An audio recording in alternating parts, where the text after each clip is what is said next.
Hi,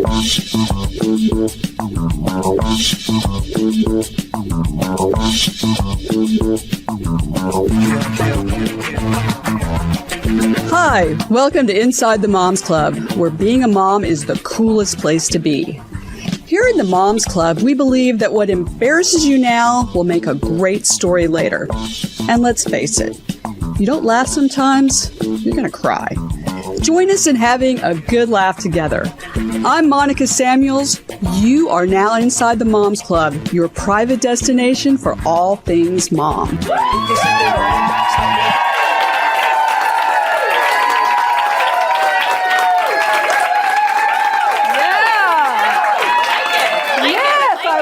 I love it. Yeah. Welcome, moms. Welcome to Inside the Moms Club. And we are here at the very first live taping of Inside the Moms Club here from our hometown of Austin, Texas. And thank you, ladies, for joining us.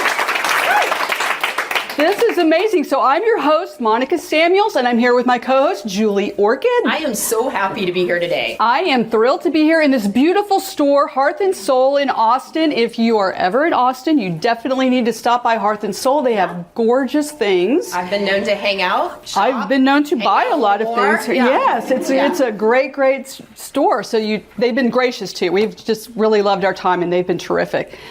We have been doing this show for 3 years. This is going on our 7th season. And we have gotten to do some really fun things and talk to some interesting people. We've interviewed Melissa Gilbert from Little House on the Prairie.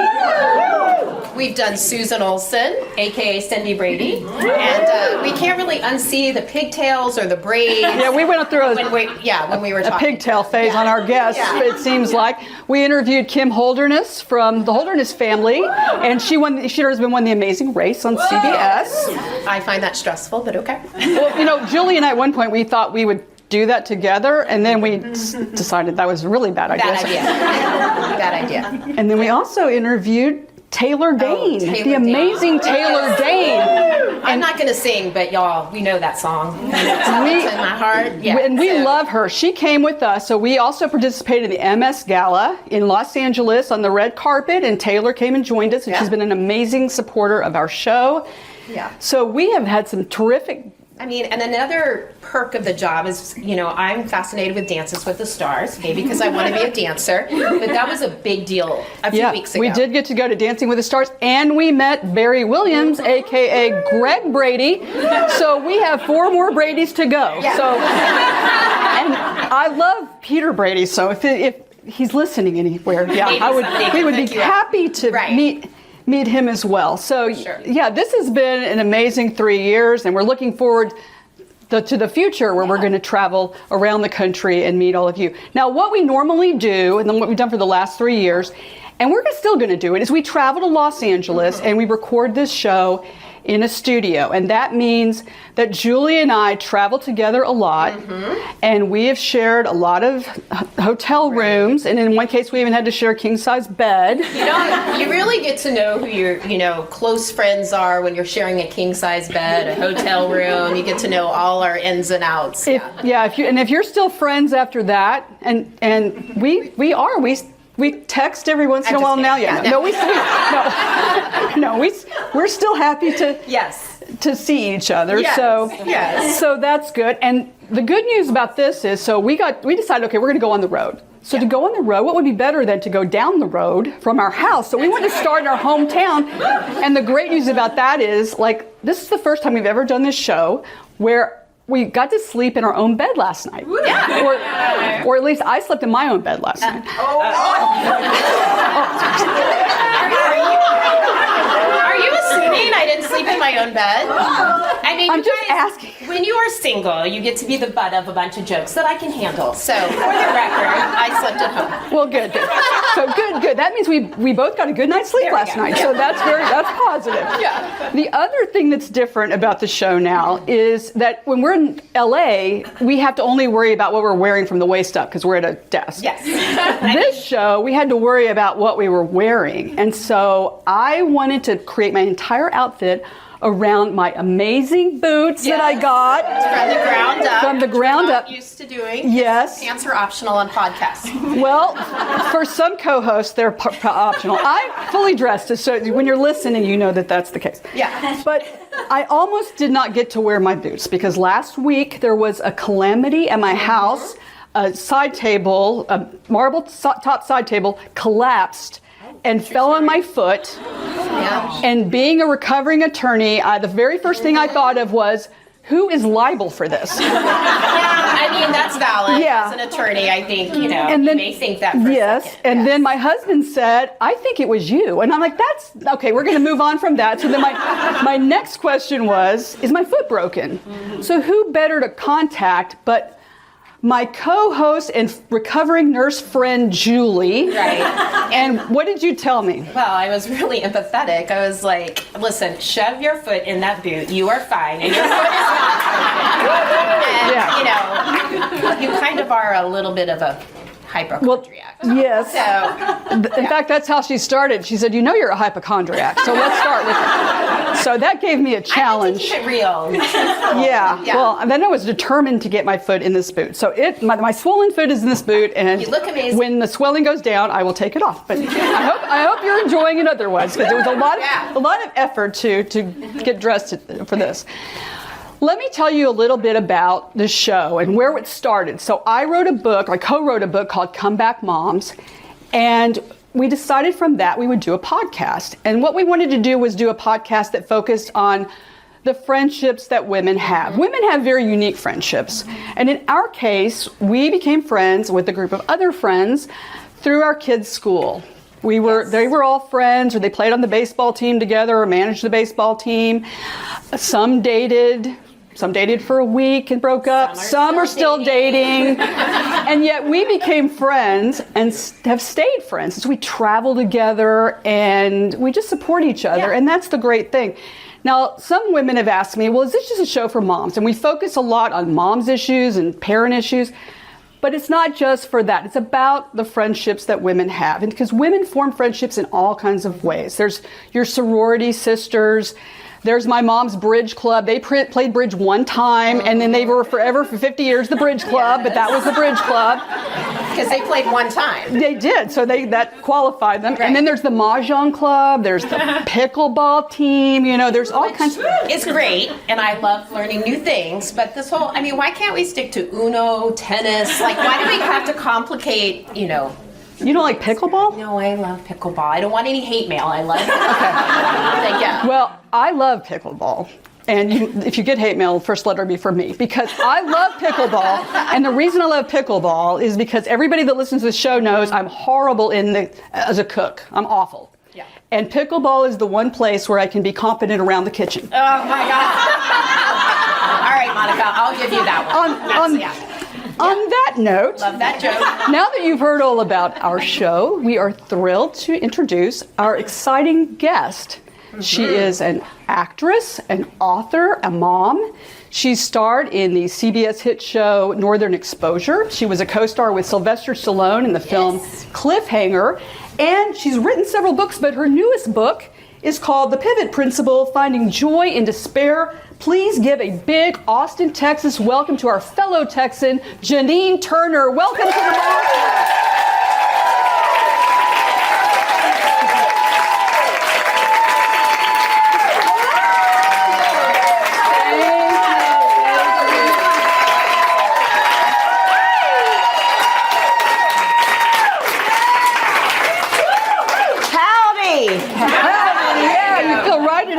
In Texas. That's right. How many say y'all all? We're supposed to say y'all, but sometimes I say y'all all. I'm like, oh, that was such bad English. Love it. Y'all's good English, y'all, right? How y'all doing? That is great English. Well, speaking of English, you've written an amazing book. Thank you. Yes. I've read it. I love it. It spoke to me, and I think everyone here in this room, because it's about getting through anguish and have depression, things like that, and trauma sometimes. And we all lived through COVID.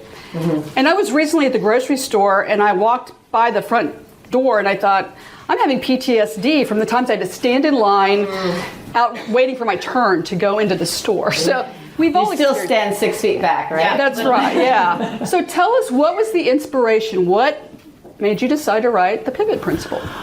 Well, as a mother, and when our kids go off to college, yeah, I call that was sort of like my gap year, my gap years of trying to figure out. Okay, I've been acting since I was a young girl, and then I was a mom, and when I was a mom, I was a mom. I still worked, but I decided to live in Texas and raise her in Texas, and so I put my career on the back burner.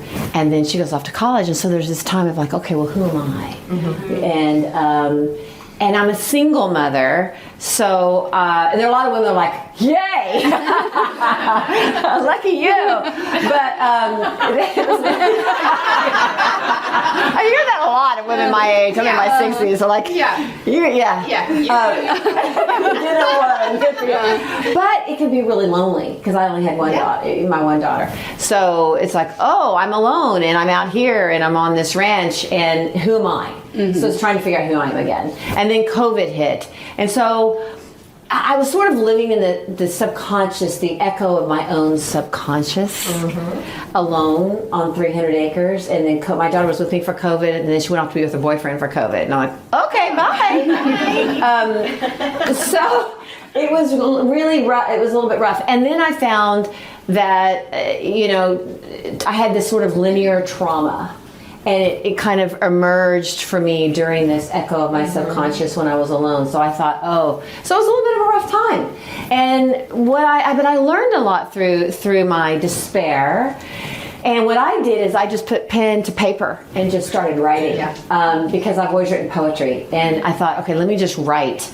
And that is one of my pivot principles. Whether you're I don't think my poetry is any good. I just write it. But I did get a good review. I was happy. But I wrote this poetry in the book. Some of them are pivot principles. That's just self-help wrapped around poetry. But I wrote it in the throes of despair. Tears, sobbing, whatever. I just took the pen and started to write. And then I learned a lot. I learned about the amygdala and the emotional aspect of the brain and the fight or flight, the reptilian reaction to things. That I hate to say the word trigger, but trauma does get triggered. So I thought I'd share it. So that's a very long answer, and I could go on. Well, it's a great. So there are 5 pivot principles about how to get out. And as you said, the first one is writing. So do you write? If you recommend to the women out there, write for yourself, or you published it in a book? Well, I didn't write it to publish a book. That's what I was going to say. To some people, are you supposed to think, okay, what if my child pulls this book up and I've put my whole soul into? I mean, what was because you're recommending for people? There's a lot of my soul in that book. Well, there is. There's a lot of my soul in that book. That's what I'm wondering. Like when you make a recommendation, like what do you think you should just write? Bare your soul here and then burn it in a. I did when I was writing in the middle of a panic attack or an anxiety attack. I was never thinking it was going to be published. It was purely what I've learned is that if you're in the middle of a panic or anxiety or trauma, you have to turn back on the logical side of the brain, because in the MRIs they've discovered that during trauma, or if it's triggered, that the amygdala, the reptilian survival mechanism, lights up and goes into overdrive. So you have to turn back on the logical side. And so the writing was one of the things that helped me do that. So it was really survival. And I didn't really think I would ever publish it. But then when I was finished, I'm like, wow, I've learned so much about how, and look, I think social media is filled with, look at me. It makes me really depressed to go on Instagram. I feel like, oh, my life is not, I don't look like that, and then my life is in, and we're all, have you ever realized let's take the photo, and you take the photo and then you're in an argument 5 minutes later? But people aren't seeing the real you or the real life. They're seeing this kind of, and it's very depressing even for me. I can only imagine what it does to children.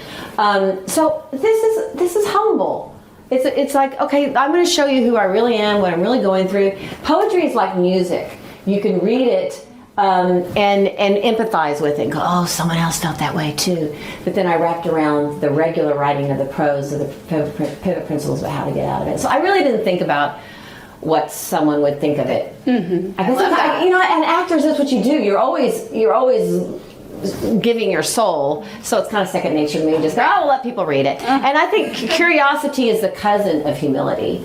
And I think we need more humility in our country, in our own for survival mechanisms. So this is an example of how to be humble. Well, I'm really glad you wrote this book because I think it shows how strong of a person that you are.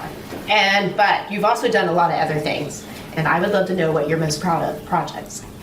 Oh. Okay, I can answer that philosophically, and I can answer that career. Philosophically, I would say I would have to say faith, right? I have to have faith. I wouldn't survive to anything without faith. Then my daughter, even though she can be very cantankerous, but my daughter, and so those are some of the things. I think I'm also proud of just learning how to stair step enlightenment. Nice. That I keep failing. I just failed recently. I just recently was like, oh God. So I fell down a step. But if you're going up 3 or 2 and you fall down 1, then just go up 2 more and you may fall down 1. That's life. So learning to just pull myself up by the bootstraps and say, okay, I'm going to persevere and continue to, what can I learn from this? How can I be a better person? How can I be of love and service? Which is another one of the kinds of Yeah. Career-wise, which is more fun to talk about. Enough of that. You know what they say in Hollywood? Enough about me, let's talk about you. What do you think about me?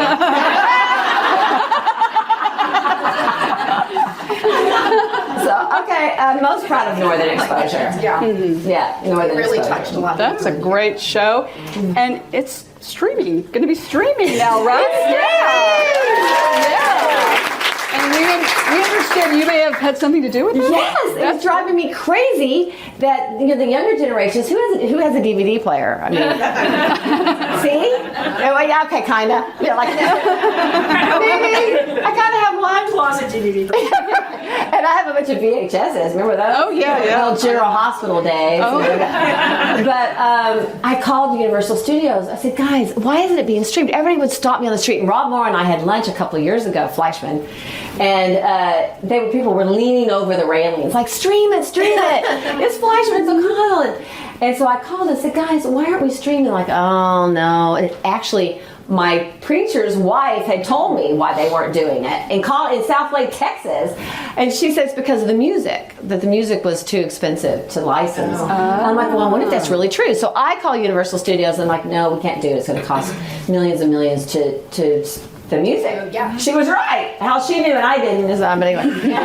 So I said, guys, you have to stream it. And I was like the thorn in the side. I just kept calling once a month and calling and like, no, we don't think we can. And what will they think? And I just kept massaging it. Squeaky wheel. Yes, I get speeches for my foundation. I always talk about the squeaky wheel gets the grace. I called back at one point and they said, no, we had it going a year later, but it's not happening now. And I said, oh no, that won't work.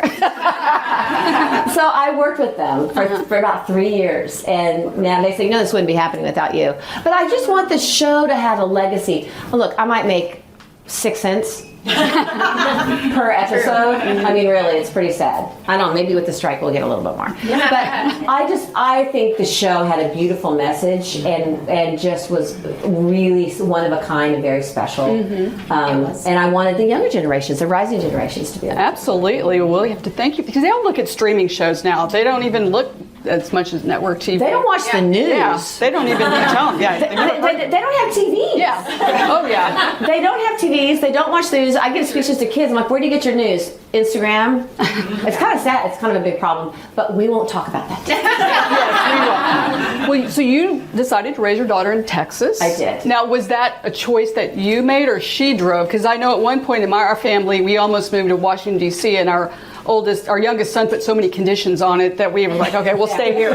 So what was the driving force behind that you decided? Lucky you have more than one child too, so when one's cantankerous, you have another. That is so true. Trust me. Yeah. But then someone said, no, they just all gang up on you. I thought, well, That's true too, actually. Yeah, that's true. Well, After Northern Exposure, I had moved to New York City at the age of 15, and then I moved to Hollywood at 17.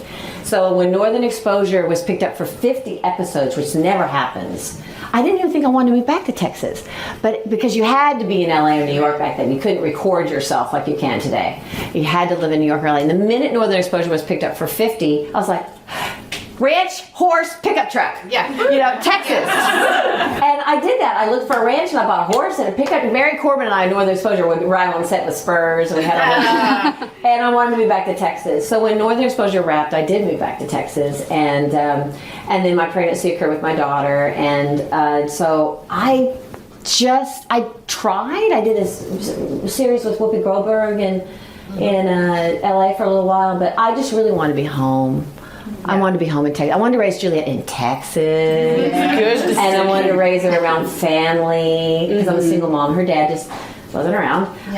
And so I wanted to raise her in the great state of Texas. I love it. Absolutely. So, Janine, I have a 21-year-old daughter, and a lot of people in here have children that are off to college, and she desperately wanted to know what you were doing when you were 21. So, what were you doing when you were in your 20s? You can do 21, 22, 23. We would love to know where you were in your life. At 21? At 21. And if that means that, you were, kissing Alec Baldwin or if you don't. I'm just kidding, but they would like to Actually, know. I was. Well, okay, that's a story. But, basically, because a lot of people here have kids that are off to kind of do a little bit of what you did, and they just kind of want to know, when you were young like that, and how it started, and where you were. Well, it's interesting at 21. I felt like I was old and a failure at 21 because Brooke Shields was my contemporary, and she had made it at such a young age. And I was in Hollywood. I was in New York modeling at 15, and in Hollywood at 17. And I had worked, but never had a big break. But I was starred on General Hospital. Does anybody remember that? You're so young. Okay, we're talking 1980 or 80. Demi Moore and I were sisters on General. Oh my God! Yeah. Laura Templeton Luke and Laura. Luke and Laura. We were right after Luke and Laura. Oh, okay. Laura went off in the fog, and I came in the fog. And I had long blonde hair, so I for a year I just walked around and said I was hypnotized by David Gray, and so I would say I don't know, I just don't know. Someone sent a button to me that said I don't know, I just don't know. But I was engaged to Alec Baldwin, and we met at an audition, and he looked at me and I looked at him, and I didn't get the role because they said he paid too much attention to me in the audition. But there's a lot I was doing in 20, but we were going to get married. Yeah. And we had the wedding planned and the dress. It was going to be in Dallas. The invitations were addressed and going out. We had everything. Really far.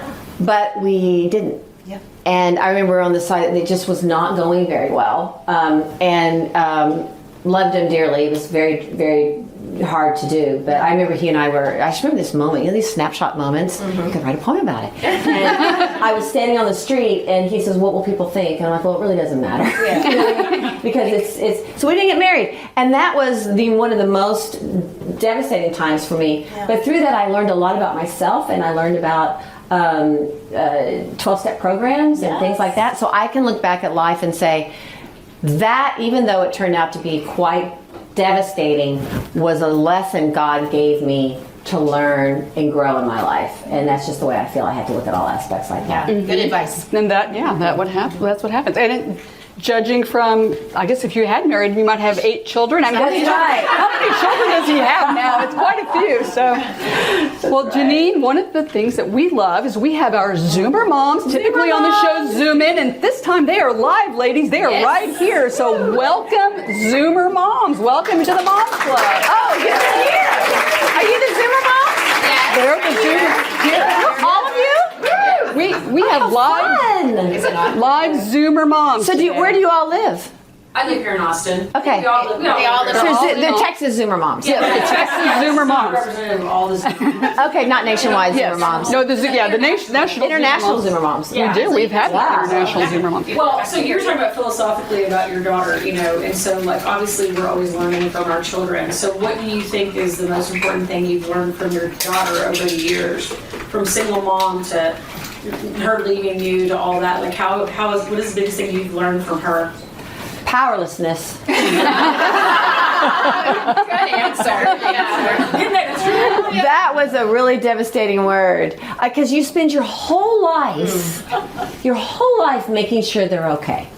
Your whole life, like, are they sick and a fever and she has croup and here's the really good looking fireman and I'm half naked in the shower making sure is not going to die from croup. But getting them to the right school and the right clothes and the right food and in your whole life, and then they grow up and you realize you have to step back and let them live their life and you're powerless. So I think that powerlessness isn't a great place to be, but that's where I've had to just turn it over to God and say, I'm not truly powerless because God has power and God loves her and God loves me and God loves us, and I'm going to step back and let him do it. But that's been really, really hard. But my gosh, my daughter's, she's my angel, right? Yeah. She's my gift from God, my angel. So from her I've learned, just that beautiful, sweet companionship that she and I have had has really, really been a treasure. She's just been a treasure. So, and love, mercy, grace. She learned all those things with him. Absolutely, and she's been a huge success. She's at Harvard Law School, and as a mom who's always aspired to my children to go certain places, like, did you ever do any of her homework or like? How much credit do you take for her success? I mean, you can spill the beans now and say, this is me. I was one of those who, how do you spell a word? Look it up. That's what you should do. I homeschooled her for 1 year in 7th grade. Oh, wow. And I said to her, okay, since I have a foundation and there have been all these essays written on a particular subject. So I said, go read these essays. And then write them for children. They were by professors. So she did. And then it was published as a book by HarperCollins. And then for English, I said, write about our experiences at the ranch, because we were always getting chased by longhorns or something crazy. And it's a little house on the ranch, right? So she did it. It was published by HarperCollins, so it was fun.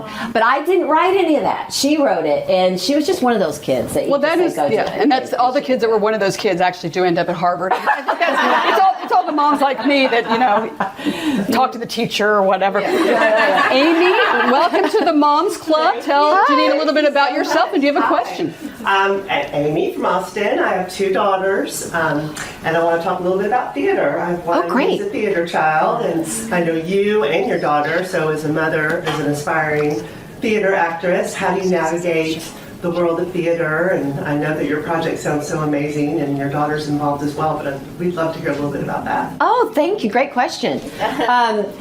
Oh, gosh, there's so many elements to that. Yeah. One is showbiz in itself. And the one thing I've learned about showbiz is you just have to remain tremendously strong. It was a quote by John Schlesinger, Midnight Cowboy. And I carried it around, and I found it recently.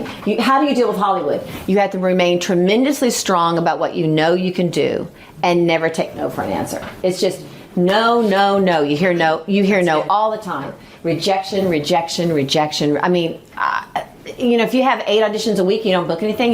Maybe you book something every 6. You have a job, then you don't have another one for 6. You don't know when you'll get your next job. So, it's just believing in yourself. And I have this line that it's in the musical, "Don't give up before the miracle." Yeah. So I say, just don't give up before the miracle. That's great. In regard to Broadway and the musical that I've written, thank you. That was during the whole COVID time. I was busy. I just stayed creative. So I wrote, but I had written this book in 2008 about Belva Lockwood. You can look her up. She was the first woman to run for president in 1884 and 1888 on the ballot. Won electoral votes from Indiana. Nobody knows about her. And so the musical about her. Despite of what you thought. Yeah. So she's really cool. But theater, I'm learning, to get a show to Broadway takes 10 years. Wow. And I wrote the play, and I've made a lot of contacts in New York City, because it costs $15 million to get a musical around that time, to get a musical to Broadway. Wow. So you have to have a lot of investors. It's just you hear no. People look at you and go, yeah, you're going to get a musical going. Sure. But people told me that my whole life. This Texas girl that shows up at age 17 in Hollywood. Yeah, right. You just have to keep going. Before I booked Northern Exposure, I had $8 left in my name. And I was trying to get a new agent, and I called him, and he was representing to me. And he says, well, we have decided not to represent you. And I had agents since I was the age of 3, right? Yeah. Kim Dawson in Dallas and Wilhelmina in New York. And I said, would you like to see more tape? And he said, it wouldn't help. And when I arrived to the audition for Northern Exposure, $8 left, didn't think I could show up for one more audition. I was just like, okay, God, like a Dostoevsky novel. I'll turn it over to you, whatever you want. I just didn't want to do any more TNA, I moved to New York to be a serious actress. And I had $8 left, and I walked to the audition for Northern Exposure, didn't think I could get there. Woody Allen, not that we want to quote Woody Allen, but it's like 80% of success is showing up. Just make sure you show up. And I probably didn't quote that exactly correct, so paraphrase. But I showed up for it, and the casting director said, I don't know what these producers are thinking. We saw all of New York City's best talent last week. I was like, okay, I'll just walk on in now. Yeah. So anyway, it's just not giving up until your opportunity. My mom used to say, luck is when opportunity meets preparedness. That's great advice. Cheryl, welcome to the Moms Club. Tell us a little bit about yourself, and you have a question for Janine. Yes, my name's Cheryl. I have 2 boys. I try not to cry, so I do laugh a lot. Oh, good. Thank you. This has been a real treat. But you had mentioned that you want Northern Exposure to have a legacy, and I'm curious what you would like your legacy, both as a mom and an actor, to be. Oh, that's not a heavy question. Lighthearted. Yeah. Oh, my legacy as a mom and an actor? Yes. And gosh, I think with legacy for my daughter would be, faith. My great-grandmother was a pillar of the Baptist church, and my grandfather was a Methodist preacher. And I think faith is the greatest thing I can leave because that will help her cope with life and to learn to have a purpose with life. So to say we all have a purpose. Yeah. We're all born with like a Build-A-Bear doll, and you put the little heart in. God has given us all a purpose tucked into and we just have to not give up on it. And it doesn't have to be huge, but we have a purpose and a higher purpose. I think in our society today, people are so involved with each other or with ourselves. That's really what's our higher purpose. So I think that and sobriety, I think, is a legacy that's really important because that can really devastate families and lineages of legacy, and I talk about that in my book about understanding your history. So that's another heavy answer. What do I want my legacy to be with my career? Well, I kind of have 2 careers going. One is with Hollywood, another's with my foundation, and I think that with my legacy as a career as an actor did it lift people up? And that's what I'm trying to do with my musical. The byline is don't give up for the miracle. So when you go to the musical, it's to be fun and lighthearted, but her life was like this, Belva's life. But at the end, no matter where you are in life, to be inspired about just don't give up for the miracle. And because we deal with so much depression today in our country and our children and whatnot, it's just, hey, tomorrow's a new day. And don't give up for the miracle. So how can I be of service through my career, I think is probably the biggest legacy. And to do works that mean something. Look, in Hollywood in the 70s and 80s, it was all TNA. It was all bathing suits. And I was on 18 kidnapped. Help! I was on Knight Rider kidnapped. Help! I was on all of those men had to come rescue me. Even at Cliffhanger, I ended up getting kidnapped. On Cliffhanger, and I was like, yeah. Hilarious. Well, your other legacy will be when you accept the Tony Award for Belva. That'll be the ultimate legacy.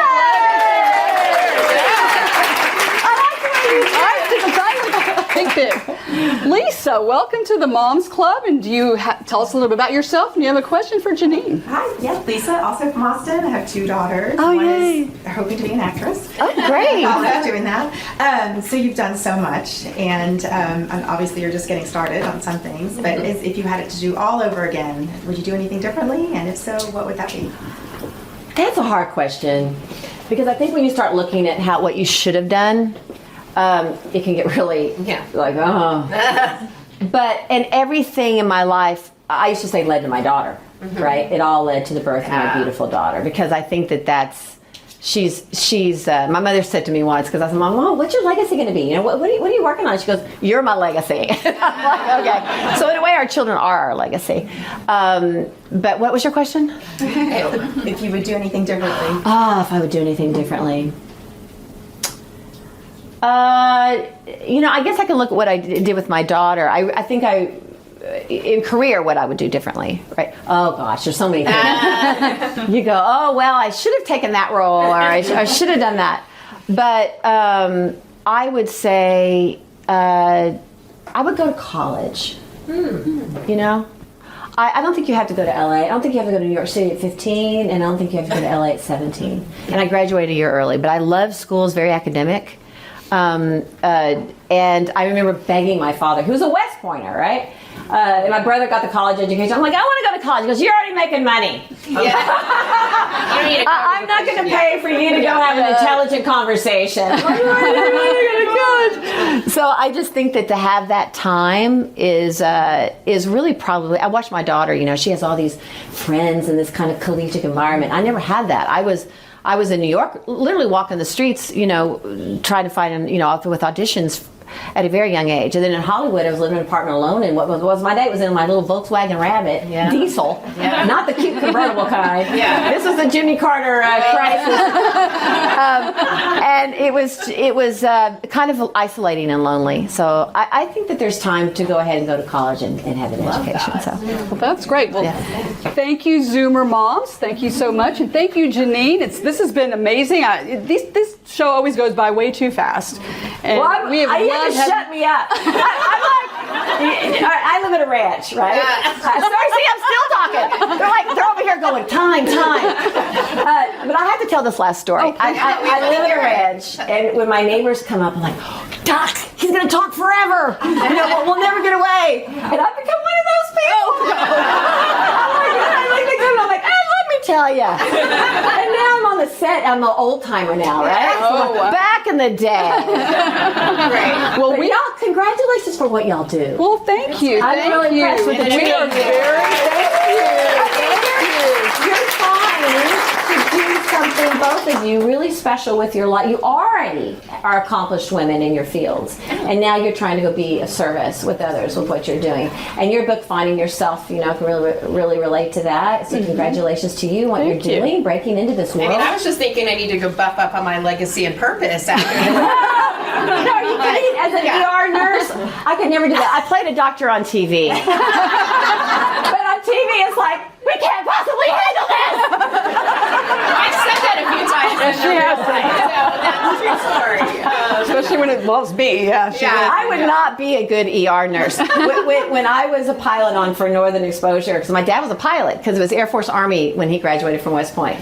And, you know, I said, well, I could have been a good pilot. He goes, no, you wouldn't have. I'm like, why not? Because you're too emotional. You were an amazing pilot. You were in the show. You were amazing. And on Northern Exposure. Exactly. Yes, Well, Maggie wasn't as emotional as I am, so she was cool. She was done. Well, thank you. And where can we find your book? Oh, Amazon.com or Janine Turner. Well, Amazon, whatever. Amazon app, but Janine Turner. And mention your foundation, because a lot of absolutely. people, you know, how you like go around, and you are an amazing speaker. Yes, Go ahead. I love it. No, one of your pivots is pivot to history, and I love history, as everyone knows. A friend of mine recently reminded me that I, over cocktails, explained the election of 1876 to her. And we had fun. Yeah, and she still will go out with me. So, but it's called Constituting America. And can you William the Conqueror? Oh yes, of course. Yeah, we'll have to go get a drink. I have so many books. But yeah.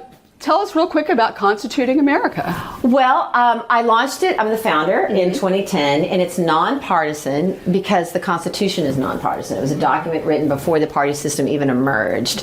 And so I've given hundreds and hundreds and hundreds of speeches to students in the classrooms talking about why the Constitution matters and how they're really exceptional. The Declaration that as Abraham Lincoln talked about, the golden apple is that we have these rights that we declared like no one else had ever done, and the government governs on our consent, and that the Constitution was created to protect that. Abraham Lincoln said the Declaration of Independence is the golden apple, and the Constitution is the frame that protects it. So what I do is I speak in all kinds of schools, and I just want them to have hope and to realize that it's not what the government does up there, it's you. It's you, town hall, it's your petition, it's what you can do with your First Amendment rights, and there are a billion people plus in the world that don't have these. Yeah. And if you feel hopeless, because we deal with a lot of children that do feel hopeless, and if you feel hopeless, you live in a country where you can write a petition, and I ask them, here we go, I'll make it quick. I ask them, I say, what would you like to change? And I kind of make it local, even though we're talking. What would you like to change in your neighborhood to make it accessible in their minds? Because they're 5th grade, middle school, high school. Yeah. And they'll say, more lights, or too many dogs on a leash. Too many dogs not on a leash. Too much trash. Too many drugs. On a leash. What did you say? You're in Austin. No one. And some kids will say better brakes for small businesses. And one girl said save the platypuses. So it really doesn't matter. But I'm like, okay, you can write a petition, and you need to vote every 2 years for your representative that's in your neighborhood. So it's really having them. It's that they can learn. Yeah. Why this country is really great. It's because it's not. So a lot of times they get a worksheet and they say this is how the government works up there and what they do. Well, it's not they, it's we. Yeah, absolutely. Well, but it's nonpartisan, and it's and another great legacy of yours that I know will absolutely live on. That's totally necessary. So we thank you for that. Thank you. Yeah. Well, and I give a shout out to Kathy Gillespie, who really makes that. Who helped found that. She's a CEO. Well, thank you. I can't believe that our time has ended. It always goes by so fast, Julie. I know. For us, I don't know. Y'all might be like, what we didn't say about this live show is that we have Prosecco and snacks over there, so they're going to still, and shopping. And this great store. This store, I mean, I always... Hearth and Soul. Yes, thank you, Hearth and Soul. Yes, absolutely. This is my go-to spot for gifts. It's 2 for you, 1 for me. That's how I do my Christmas shop, or sometimes it's vice versa, unfortunately. So we want to thank, in fact, let's thank everyone that put this show together, the team that did it, because this is our first one live, and Hearth and Soul, of course, James Rios Studios, Trevino Entertainment, the outstanding interns from the University of Texas at Austin, Hook'em Horrors. We want to recognize Nicole Villalpando, who from the Austin American Statesman. She put us on the map. She wrote an article about my book and then Inside the Moms Club, and we want to recognize her for that.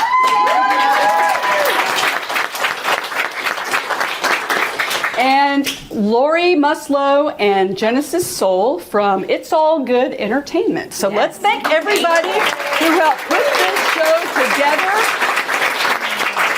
Well, our time has passed, but we will be back next time with celebrities and extraordinary moms just like you.